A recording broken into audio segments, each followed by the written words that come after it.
নমস্কার। চাটুর্যে, মুকুজ্জে, বাণুজ্যে, ঘোষ, বোস, মিত্তির, এমনকি যারা অন্যান্য পদবীধারী তাদের সবাইকে আমাদের তরফ থেকে নমস্কার। স্পেশালি জামাই বাবা জীবনদের, কারণ সামনেই তো আসছে তাদের ওকেশন। জমিয়ে খাওয়া দাওয়া যেমন হবে তেমনি সাজগোজও হবে। তবে হ্যাঁ, স্পেশাল সাজগোজ করার যদি ইচ্ছে থাকে, আই মিন টু সে শ্বশুর মশাই অথবা শাশুড়ি মার যদি ইচ্ছে থাকে, জামাই নতুন হোক বা পুরনো, তাকে নতুন সাজিয়ে তুলবেন, তাহলে আমার ধারণা যে আমাদের এই প্রোগ্রাম মিস করা যাবে না, তাই তো দিদি? একদমই তাই, প্রোগ্রাম মিস করো না। আর তোমাদের সুন্দর করে সাজিয়ে তোলার দায়িত্ব কিন্তু আমার। আর দেখো, সামনে জামাই ষষ্ঠী, তুমি যেরকম বললে যে নতুন হোক কি পুরনো জামাই বা বৌমাকে বা মেয়েকে, সবাই তো সন্তান তুল্য, এদেরকে যেমন সুন্দর করে সাজাবে, সেরকম তোমাদেরও ডিউটি রয়েছে মাকে সুন্দর করে সাজাও।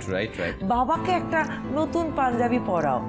বাবা আর মাও যদি সুন্দর করে সেজে উঠতে পারে, তাহলে আমার মনে হয় পরিবার কোথাও যেন একটা সম্পূর্ণ হয়ে যাবে।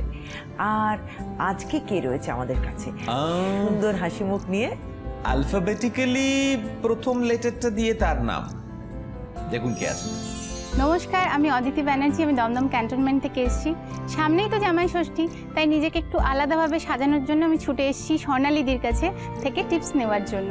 আর যেহেতু আমি চাকরি করি, সেহেতু আমার অফিস পার্টি তো লেগেই থাকে। নিজেকে একটু আলাদাভাবে, ট্র্যাডিশনাল লুক থেকে একটু আলাদাভাবে নিজেকে দেখার জন্যই দিদির কাছে আসা। আর এই প্রোগ্রামটা আমি এভরি সানডে দেখি, সেই জন্য আমি কোনো দিকে না তাকিয়ে সোজা চলে এসেছি এইখানে। আমাদের সঙ্গে আজ এ ফর অদিতি। অদিতি, নমস্কার। নমস্কার। বাবা, কি মিষ্টি মেয়ে। Thank you. ওয়েলকাম। আজকে বুঝতে পেরেছি অনেক কিছু মাথার মধ্যে ঘুরছে না?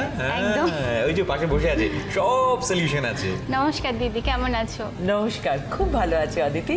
আগে বলো যে তোমার কতদিন বিয়ে হয়েছে? আমার এই 2 বছর হবে। 2 বছর হবে, তার মানে নতুন জামাই ষষ্ঠী বলতে পারি। তবে সেকেন্ড, হ্যাঁ সেকেন্ড।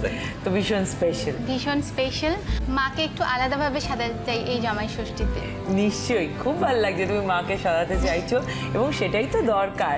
আর মা নিশ্চয়ই তোমার দায়িত্ব দিয়েছে তোমার শাড়ি জামাইয়ের? একদম। নাকি মা কিনবে? না, মা সব আমার উপর দায়িত্ব দিয়ে দিয়েছে, সেই জন্যই তো তোমার কাছে আসা। একদম, ইউ আর মা ওকে দায়িত্ব দিয়েছেন, ও আবার তোমাকে দায়িত্ব দিয়েছে। এবার আমাকে বলো, তুমি কি করো?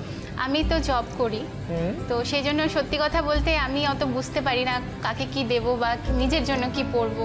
তুমি আমাকে কিছু রেগুলার ইউজের জন্য, মানে অফিসিয়াল পারপাসে কিছু আমাকে বলবে, সাজেশন দেবে। মানে অনেক প্রশ্ন নিয়ে বলেছি না, মুখ দেখেই বুঝতে পেরেছি আমি। তো কতক্ষণ ধরে তোমার তাহলে? অনেকটা মানে ওয়ার্কিং আওয়ার্স? হ্যাঁ, ওয়ার্কিং আওয়ার্স অনেকক্ষণ। আমি সকালবেলা বেরিয়ে যাই 7:30 নাগাদ, আবার ফিরতে রাত হয়ে যায়।